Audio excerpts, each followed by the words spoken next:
అంటే 4 సంవత్సరాల క్రితం గత ప్రభుత్వం గేట్ల రిపేర్లకి గ్రీజులు డబ్బులు ఇవ్వడం వల్ల గేట్లు కొట్టకపోయినాయి.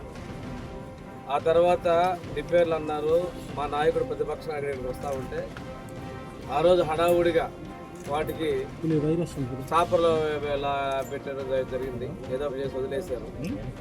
మళ్ళీ ఇంకో గేటు కొట్టకపోయింది. ఈరోజు పరిస్థితుల్లో మా ప్రభుత్వం వచ్చిన తర్వాత ఆ రోజు లాస్ట్ ఏదో మొదలు పెట్టారు, కానీ మేము పూర్తి చేస్తామన్నారు, చేయలేదు. మేము కూడా ఈరోజు నీళ్ళని నిలవబెట్టగలిగాం. పనులు వేగవంతంగా జరుగుతూ ఉన్నాయి. ఇంకా మిగిలిపోయిన కొద్ది వరకు కూడా ఈ నెలలోనే పూర్తి అయ్యే పరిస్థితి ఉంది. ఆ రోజు గేట్లు కొట్టకపోయినప్పుడు లక్షలాది మత్స్య సంపద సముద్రం పాలైంది. రైతులు పొలాలు ఎండబెట్టుకునే పరిస్థితి. ఇటువంటి పరిస్థితుల్లో ఆ ప్రభుత్వానికి ఈ రైతుల రోదన వినిపించలేదు, అరణ్య రోదన అయిపోయింది. పోనీ ఆ మత్స్యకారుల మీద ఆధారపడుతున్నటువంటి మత్స్యకారులు వాళ్ళు ఎక్కువ మంది గిరిజనులు ఉన్నారు. వారికి ఏమైనా ఆర్థిక సహాయం చేయండి, కోట్లాది రూపాయల విలువైన మత్స్య సంపద పోయిందంటే దాన్ని కూడా చాలా చులకనగా చూసి ప్రవర్తించారు. ఏది ఏమైనప్పటికీ కూడాను మా ప్రభుత్వంలో, ఎన్డీఏ ప్రభుత్వంలో పూర్తి చేయడం జరిగింది. చంద్రబాబు నాయుడు గారు కూడా దీనికి సంబంధించి మధ్యలో నిధులు విడుదలలో కూడా లేట్ అయిన సందర్భంలో కూడా చొరవ తీసుకొని ఇచ్చారు. ఈ విషయంలో ముఖ్యంగా మన విద్యుత్ శాఖ మంత్రులు రవి గారు, అదేవిధంగా నేను, మన జిల్లా అధికారులు అందరూ కూడా చొరవ తీసుకున్నారు.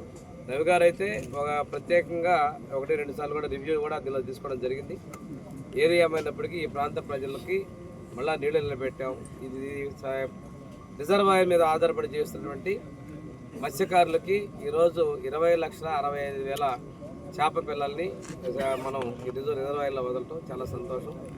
ఇది 2 నెలల క్రితమే అనుకున్నప్పటికీ కూడా ఆ రోజు కొద్దిగా ఇంకొంచెం రోజులు పెరిగితే సైజు పెరుగుతాయనే ఉద్దేశంతో ఈరోజు అదే సంఖ్య కూడా ఎక్కువగా ఇవ్వడం జరిగింది. దీనివల్ల ఈరోజు కూడా మనం కూడా ఒక చూస్తుంటే నాన్ వెజ్ తినే వాళ్ళకి కూడా ఫిష్ కూడా మంచి ఆహారం అనేది కూడా చెప్తా ఉన్నారు. వాళ్ళకి ఆదాయంతో పాటు ప్రజలకు కూడా ఈ రిజర్వాయర్లో ఉన్నటువంటి ఫిష్ కూడా అందించడం కోసం చర్యలు తీసుకోవడం జరిగింది. ఈ ప్రభుత్వం చిత్తశుద్ధిని మీరు గమనించగలరు. 3 సంవత్సరాల్లో వాళ్ళు ఏం చేయలేని పరిస్థితిని 7 నెలల్లో మేము పూర్తి చేసామంటారు. ఇది నిదర్శనం. ఇది ఈరోజు చాలా సంతోషంగా ఉంది. ఈ ప్రాంత ప్రజలందరూ కూడా చాలా ఆనందంగా ఉన్నారు. నీళ్లు కూడా చూస్తే 3.6 TMCలో నియర్లీ TMCs వాటర్ని 3 TMC స్టోర్ చేసుకోగలుగుతాం. అగ్రికల్చర్ సీజన్లో రైతులు కూడా ఇటువంటి ఇబ్బంది లేకుండా, అదేవిధంగా మంచినీళ్ళు కూడా రేపు భవిష్యత్తులో కూడా ఈ గుండ్లకొండ రిజర్వాయర్ అనేది సంతోలపాడు, ఒంగోలుకి ప్రధానమైనటువంటి అద్దంకి కూడా ప్రధానమైనటువంటి సోర్స్గా కూడా ఇది మనం గుర్తించడం కూడా జరిగింది. ఇది మనం ఇదే కాదు, ఆ రోజు అన్నమయ్య గేటు కొట్టకపోయింది.